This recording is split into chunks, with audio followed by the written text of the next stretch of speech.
adil. Ada yang mau ditanyakan? Jika tidak ada yang ditanyakan, Ibu mau kalian buat dua kelompok. Tiga ya? Iya boleh. Berarti cewek sini ya? Ya cewek.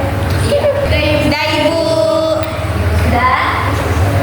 Setelah itu Ibu minta kalian buat narasi dari apa yang Ibu telah jelaskan tadi. Ditulis. Narasi singkat. Ditulis satu kertas kamu. Tulis satu kertas.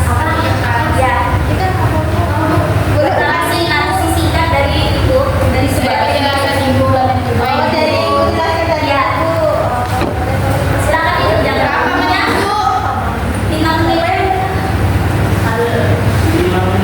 Ya, ditulis ya. Dikumpulkan silakan di depan. Satu orang satu. Satu kelompok satu.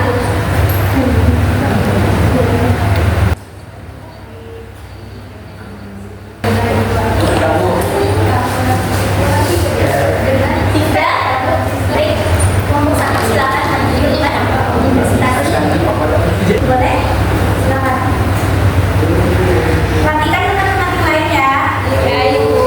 Assalamualaikum warahmatullahi wabarakatuh.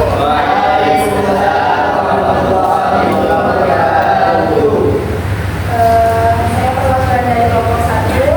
Hasil dari tugas kami yaitu Bani Umayyah merupakan salah satu kekhalifahan terbesar dan terpenting dalam sejarah Islam. Bani Umayyah didirikan di Damaskus oleh Muawiyah bin Abu Sufyan bin Harb bin Umayyah pada tahun 651 Masehi dan keruntuhannya yaitu pada tahun 951 Masehi. Alasan didirikannya di Damaskus yaitu karena wilayah Damaskus ini wilayahnya strategis dan di Damaskus juga sebagai jalur perdagangan terbesar. Sekian Bu. Baik, terima kasih. Semuanya. Silakan kelompok dua. Jadi, sebelumnya perkenalkan saya Pak Jeffrey Brandi, wakil dari kelompok 2. Ini saya akan